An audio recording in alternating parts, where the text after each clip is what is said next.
دو کتابیں میرے پاس یہاں پہ یہ موجود ہیں, Romeo and Juliet and this is Sally's phone, جو 3rd کلاس کو پڑھائی جاتی ہیں. یہ 2 کتابیں میں نے اٹھائی ہیں. اگر آپ اپنے بچوں کے پاس یہ کتابیں دیکھیں تو ان کو ضرور پڑھیے گا اور پوری طرح سے پڑھیے گا. یہ بڑی انٹرسٹنگ بک ہے. یہ 3ری جماعت کی بچوں کو پڑھائی جاتی ہے, بچیاں بھی پڑھتی ہیں.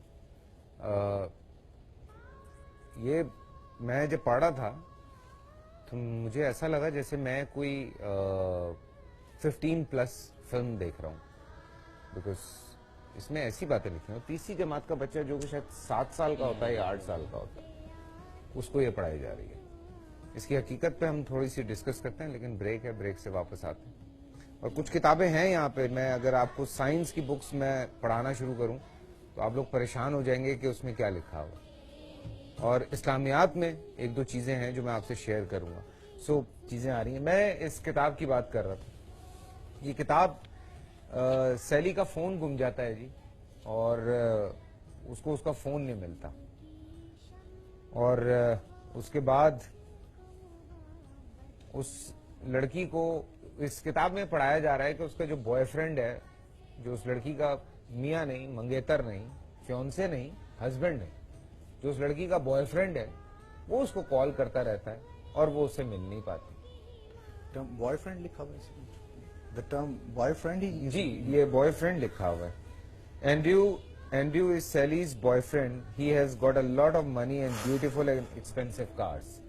تو وہ بوائے فرینڈ سے مل نہیں پاتی. گلیمر بھی ساتھ میں اس کو دکھایا جا رہا ہے. ہاں, اور اس کے بعد وہ لڑکی نکلتی ہے.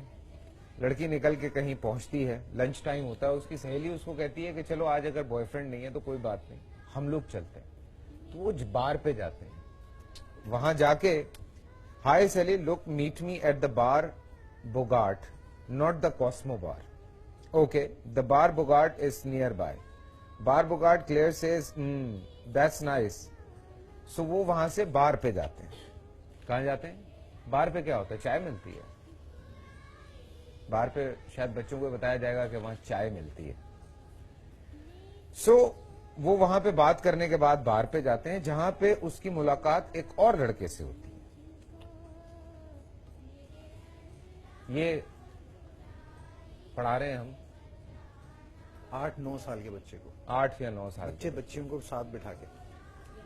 Life of Muhammad, nothing else, nothing else. جیسے کوئی بزنس مین ہو, ناؤز باللہ, یہ ایک نارمل سا کوئی عام آدمی ہے, یہ جیسے آپ نے کہا common کہ شیفرڈ لکھا ہوا ہے, ناؤز باللہ, آپ نے بتایا کتاب میں پوری کتاب موجود ہے, یعنی اسلامک اسٹڈیز کی 2 ڈیکیڈ سے پڑھائی جا رہی ہے. مطلب ہم نے اپنے بچپنے میں اگر انگریزی میں اسلامیات پڑھی تو اگر محمد لکھا ہوتا تھا تو peace be upon him, prophet Muhammad, اس طرح کی چیز ہم پڑھتے تھے اور ہم اسی طرح سے پڑھتے آئے.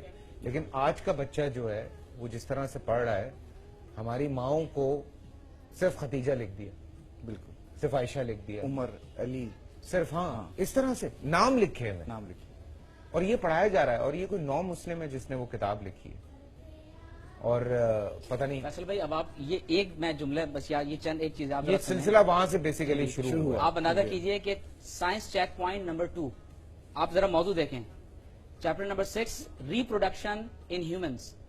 آپ ذرا صرف ٹائٹلز سنیں, ذرا کیا پڑھایا جا رہا ہے. The changes in the body from birth to adult, changes in behaviour in adolescence, the reproductive organs. اب آپ اندازہ کیجئے کہ اس میں آگے جا کر جو بچے کو پڑھایا جا رہا ہے, جو تصاویر کے ساتھ اس میں چیزیں دی ہوئی ہیں, آپ حیران ہو جائیں گے. دا فیمیل ریپروڈکٹیو آرگنس, پھر آپ اندازہ کیجئے دا میل ریپروڈکٹیو آرگنس, اور پھر اس کے بعد جا کر سیکشل انٹرکورس. مجھے افسوس ہو رہا ہے کہ میں آپ کے پروگرام میں یہ باتیں کہہ رہا ہوں. سیکشل انٹرکورس کی طریقہ بتایا جا رہا ہے. فیصل بھائی, یہ آپ کے میرے بچے کو پڑھایا جا رہا ہے, یہ پڑھایا جا رہا ہے آپ کے اسکولز کے اندر. پھر آپ اندازہ کیجئے کہ the path of the sperm.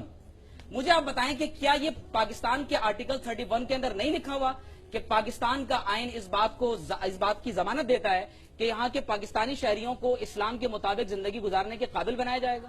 تو اگر آپ کے اور میرے بچے کے اسکول کے اندر یہ چیزیں پڑھائی جاتی ہوں تو آپ اندازہ کیجئے کہ کیا اس کے اوپر کوئی نوٹس نہیں ہونا چاہیے, کیا اس کے اوپر ہماری توجہ نہیں ہونی چاہیے. اور یہ انتہائی معروف پبلشر اور سینکڑوں اسکول میں پڑھائی جانے والی کتاب کا حوالہ دے رہے ہیں. بالکل, کوئی ایسی کوئی ڈھکی چھپی کتاب نہیں کہ چھوٹے سے اسکول کی کوئی چھوٹا سا پبلشر. کیا پیرنٹس نہیں, ان کتابوں میں ہے کیا, جو اصل آج ہم چونکہ ہمیشہ یہ کہتے رہے کہ جی بچوں پہ اتنی کتابیں ہم نے لاد دی، اتنی کتابیں، بچوں کو گدھا بنا دیا ہے، بچے نہیں رہے ہیں، بچوں کو ہم اتنا جو ہے وہ کتابوں کا وزن تو ایک طرف دوست، یہ دیکھیے کہ ان کتابوں میں جو لکھا ہے اس کا کتنا وزن ہے. اس وزن کو اٹھانے کے لیے ہم لوگ، وہ ہمارا وزن نہیں ہے جس کو ہم اٹھا رہے ہیں، سیریسلی وہ ہمارا وزن نہیں ہے. ہمارا کیا بلکہ وہ تو شاید دنیا میں کہیں بھی اس طرح سے نہیں ہوگا جس طرح سے. اسی لیے آج میں سوری یہ بات شیئر کر رہا ہوں، لیکن آج 12 سال 13 سال 14 سال کی بچیاں جب پارٹیز میں جاتی ہیں اور جو وہاں پہ ڈرگ عام ہو گئی ہے وہ الگ بات ہے. ہم جیسے ایکٹرز کو لوگ بڑا کچھ کہتے ہیں، لیکن میں آپ کو یہ سچی بات بتا رہا ہوں، جب ان باکسز میں ہم لوگوں کو تصویریں آتی ہیں انہی لڑکیوں کی، آپ یقین کریں مجھے افسوس ہوتا ہے، مجھے دکھ ہوتا ہے، مجھے تکلیف ہوتی ہے مجھے یہ دیکھ کے کہ وہ کون لڑکیاں ہیں 16 سال کی، 15 سال کی، جس طرح کی وہ تصویریں ہم لوگوں کو بھیجتی ہیں. یہ جو سب کچھ پڑھ رہے ہیں اوبیسلی کہیں نہ کہیں آپ کے دماغ میں بیٹھ جاتا ہے. آج اگر ہم تھوڑی سی ایک شرم حیا رکھتے ہیں تو اس کی وجہ یہ ہے کہ ہم لوگوں نے وہ کتابیں پڑھی ہیں جس میں ہمیں یہ پڑھایا گیا کہ یار یہ لائن ہے اور یہ اس طرح سے ہے. بہت ساری تو وہ ایک لائن یا ایک پردہ جو ہم مسلمانوں کا زیور ہے، میرے خیال سے اس کو ختم کرنے کی کوشش کی جا رہی ہے. اور آپ نے بالکل صحیح بات کی تھی عمیر کہ یہ بہت اوپر سے اور بہت زیادہ